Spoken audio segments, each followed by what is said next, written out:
Hello everyone, welcome to the third episode of Strata Master Class with the man himself, Sudarshan. Sir, welcome to the show. Thank you. So, continuing with the topic, today we'll be discussing more about the warehousing industry. So, since you come from the warehousing background and as a company, as an asset manager, we have done a lot of warehousing assets and industrial assets as well. What do you think, what is the exact juice about the warehousing industry in India? So let me speak more first from our standpoint, why we like warehousing sector, number one, and second, what does the India opportunity look like as such, right? So my approach to warehousing is nothing but owning lands. Right? It gives me ability. Today as a platform, we collectively have more than 120 acres worth of land, which we own. My view is simple that if you have a 20 or a 30-year investment mindset, whatever we've invested in our assets, these land values are going to be far more asset. Like cities will continue growing, urbanization will continue happening, and from that parameter, all these lands will come under the city periphery over a period of time. Right? Like take Bomasandra in Bangalore as an example. We have one of our acquisitions which we've done there. When the land was allotted to the owner from whom we had bought, this was 2007 or 2008 when he bought it. We bought it in 2022, or sorry, 2021. The land value at which he got that land was about 30 lakh rupees per acre. And we bought that same land from him at about 12 crores per acre. Right? Now, during that duration, if let's say I'm an owner right now and I've given it to a tenant, I've obviously generated rents for the entire duration. So I've already recovered my principal. But look at the incremental land value which I have generated. Earlier, FSI, which is very critical, was only 0.5. Current FSI is 2.75, which means I can make 2.5, 3 times of whatever the land area is into that, which earlier was only 0.5. So this is how city grows, and now there's a metro also coming close to our property, right, about in the main road.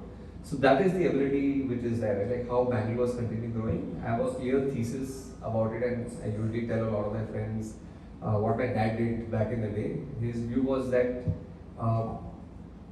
today if you're going to buy a land, buy 40 kilometer or 20 kilometer from where the city is ended already. Correct? Because you'll get lands at a cheaper price today. And if you have a 10-20 year investment mindset, then it's perfect for you because this will appreciate crazy. Obviously, road access is very, very critical when you make such an investment, right?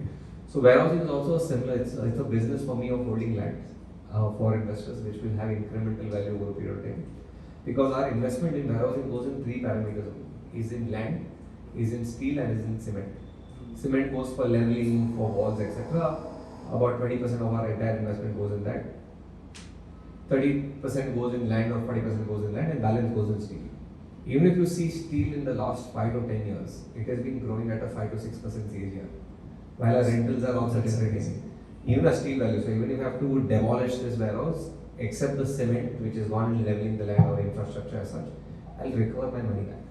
Where are we losing money in warehousing process? So that has been the thesis for us about warehousing industry, and obviously from an India standpoint, we are growing exponentially.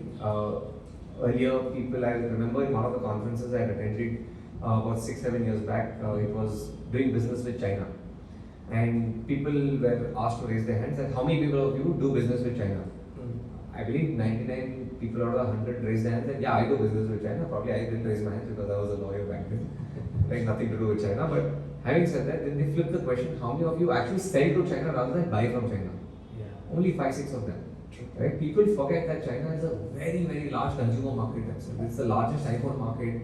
For Tesla, post after US, it's the largest market again for electric vehicles, etc. Right? India is also edging towards that. We as Indians are getting richer. Yeah. Our wealth is increasing, which means we are also a very large consumer market.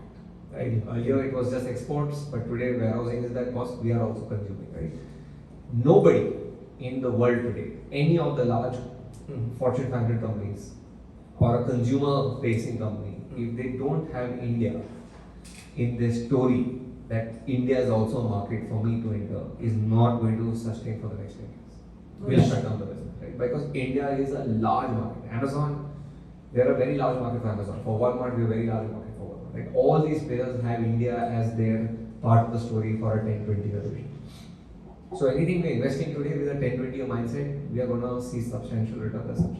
purely because India is also moving towards a very, very large consumer market. But having said that, from a warehousing, we look at industrial as well, not just warehousing, because our portfolio is also that. And people always misconstrue warehousing is only warehousing, it's only storing, but it's also about manufacturing goods because it's same structure at the end of the day. A big focus on C plus one, which is China plus one, which is happening. Everyone is focused. We are going to be the largest demography of young people in the world. I was attending a conference and hearing that close to about 140 million people in India are going to join the workforce in the next 5 to 7 years. That's huge.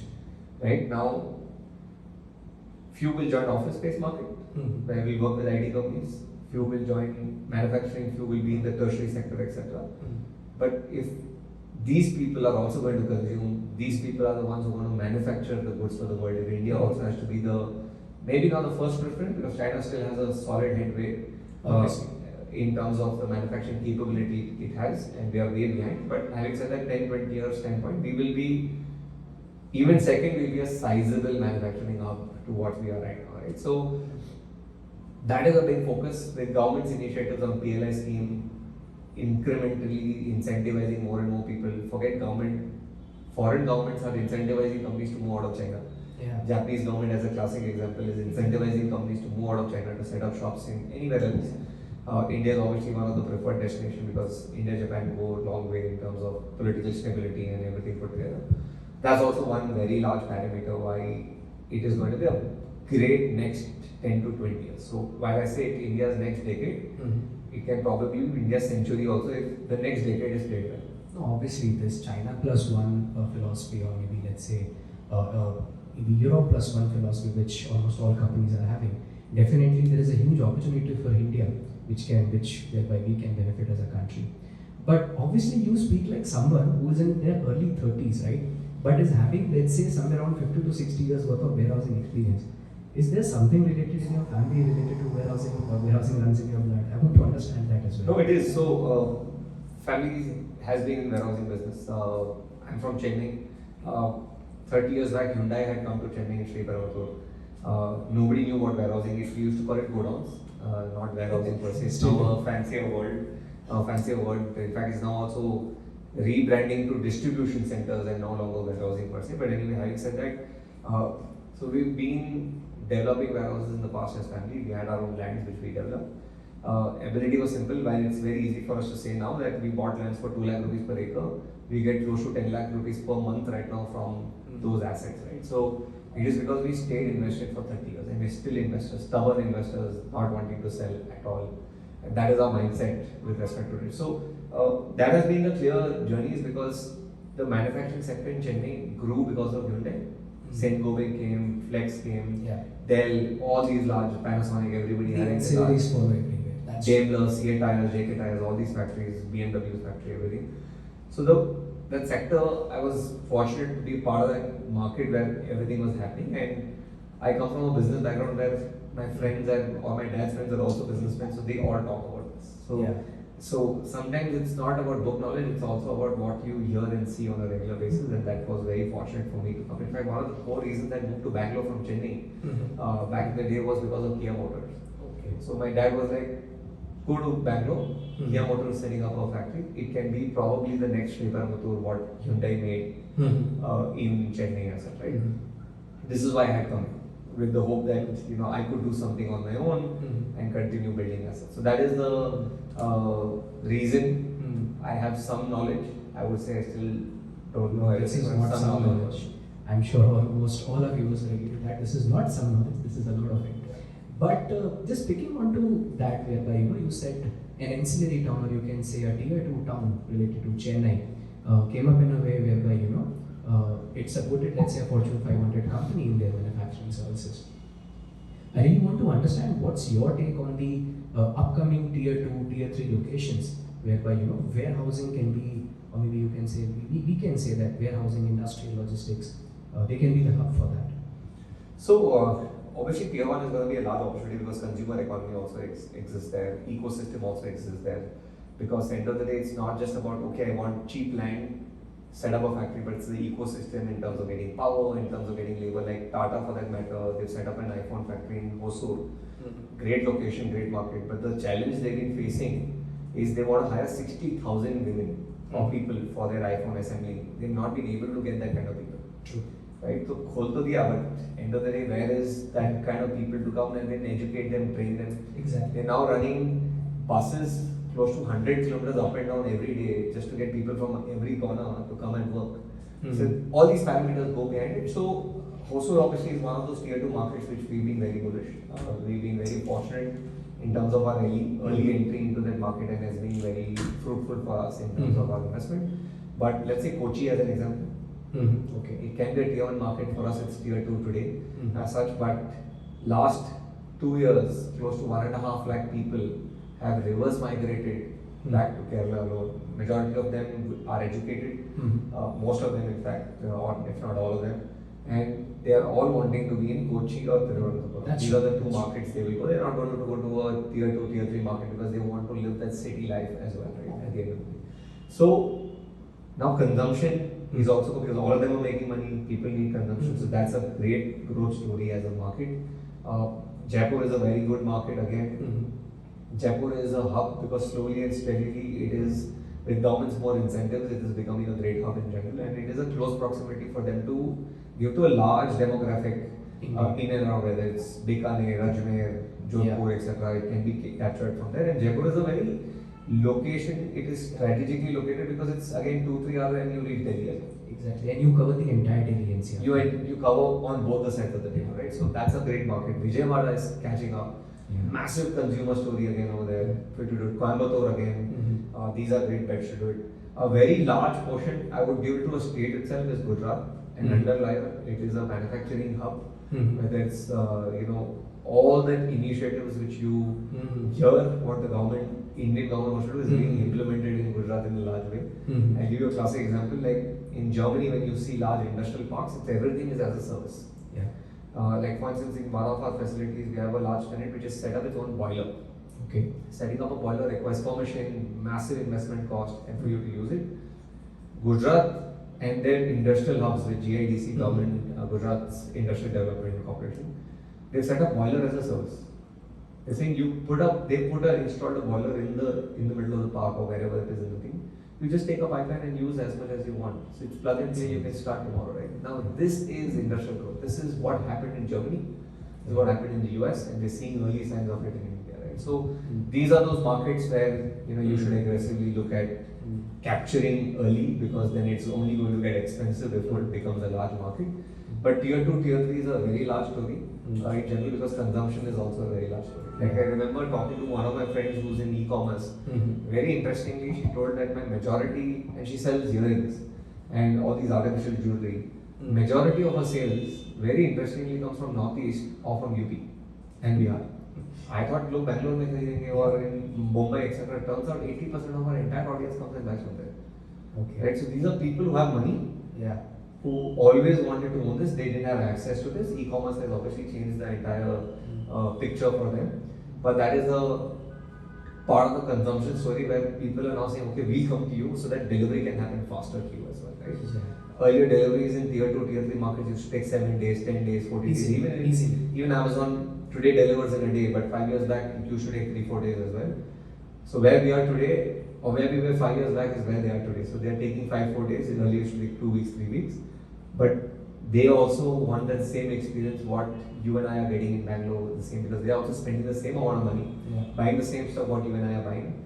They can also afford an iPhone. They also want the iPhone to be given the next day when it's launched. Why only a Bangalore people, right? So tier 2, tier 3 is a great growth story from an industrial cluster standpoint as well as from a consumption warehouse. So probably the industrial warehouses, the logistics places, that is making it happen for, let's say, people staying far off, maybe in Bihar or Northeast, whereby we can make the deliveries at an easy pace. Picking up from there, since you talked about the same day delivery, there is a very big concept which is going on in the market right now, whereby we are having a same hour delivery, or maybe let's say under 10 minute or under 15 minute, let's say a grocery delivery to an extent. There is one company which made it enable for your iPhone 14s as well, whereby in Gurugram, one of the companies, they delivered iPhone 14 in just 14 minutes. Wow. Right. So what do you want to say about that? What is the future for this kind of delivery services? See, so everyone goes through an evolution, right? E-commerce is also going through this evolution, right? So let's take groceries as an example. Today you get groceries in 10 minutes. So what has happened in the evolution of grocery delivered in 10 minutes or 15 minutes, whatever, is earlier as a first layer of business, which was that, okay, they used to go buy from a kirana store and they used to come and deliver, just be the aggregator in terms of getting that. Or earlier they used to have a central warehouse, what Big Basket used to do. You place an order, next day or 2 days from now, it will get delivered to you. What people realize over a period of time that yes, there are two types of businesses which is there. One, families or mothers who have a 1 month or a 1 year time frame of purchase. They say 1 year ka chawal, let's buy today. 1 year ka atta, let's buy today. Same way they said, okay, 1 month ka ration, let's buy today. Right? Let's pick it up today itself. So they used to buy from Big Basket. It was a very large market.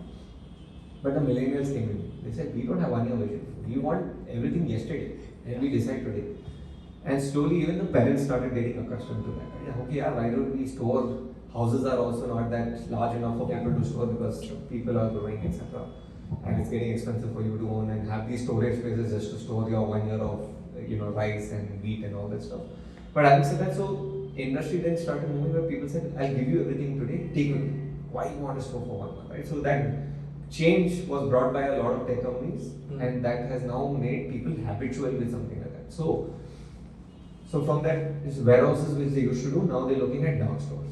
Okay. So these companies are now, with the data, they know what people are buying in this particular market. They have some sense of that entire data. They're taking these 2,000-3,000 square feet smaller stores in the middle of nowhere. You'll be surprised that behind your house in a small store which is probably not compliant, etc. They're coming and storing racks where they're putting milk, breads, etc. what these people are buying, and they're evolving because they're getting more and more data how much Sukhman is buying on a regular basis, and like Sukhman, how many thousand other people are buying in this market, how much are they buying. So slowly and slowly the death of the kirana stores are going on because of as and more these guys keep coming into the market and penetrating more, giving access. Why would you go to a kirana store and buy something, right? Also with this, what is happening, a lot of impulsive buying used to happen before when you used to go to a supermarket and buy. Now it's very clear. I want one bread, I want one packet of cheese, I want one jam or whatever, you only buy that. But if you go to a store, you probably would have said, oh, an offer to buy wafers 1+1, let me buy that off. Or a new Lay's, new flavor has come, let me try that. That might not happen as much as if these guys keep doing it. Right? So in city warehousing is because the consumer behavior is changing, where people want delivery, they don't want to wait. It's because tech companies have got them accustomed to picking up things fast. You want today, we give you today, right? So this in city warehousing will continue scaling up as much as required, including the dark stores. Dark stores, which is only for grocery, will move towards for electronics as well, because a new phone gets launched, people want to buy. There would be this opportunity as well. The kind of rise we are witnessing in the disposable incomes, we as a country would not mind paying for convenience fees, right? So absolutely, this is. So I'll raise that point, right? Like for instance, I'll speak from my personal capacity. 5 years, 6 years back, I would probably check between a Swiggy and Zomato who's cheaper and choose one. Today I'm selected, I don't care. I'm happy with one operator. I work with this operator. You charge me whatever fee, I don't care, because now I value the convenience he's giving, because otherwise I have to go get it. I'm like, okay, 20-30 bucks, how does it matter to do it, right? So that it is like a drug. Convenience sometimes is a drug. The more it becomes easier, you don't want to do it anymore. And that drug is eventually the power of the platforms or the brands which have been which they've created over time. So that is the advantage, and people now value in India generally. I think, especially in the next 10 years with all the manufacturing boom, IT boom which we're seeing, I think we're gonna see the kind of money India is gonna have. Probably even our forefathers had never even imagined this kind of money will be in India. Or the people will be having, right? So that is very exciting. More than right? That is India story is very exciting. More than India, right? And a lot of things are getting organized. UPI has changed the game. Correct? We are today close to 11 lakh crores transacted to UPI. And it is growing. There is no stopping. It is growing. There is no blip in that. It is growing. It is doubling every 7 months. That is India's tech stack. Of how beautiful that entire product and the platform has been built. In fact, they're licensing it across the world.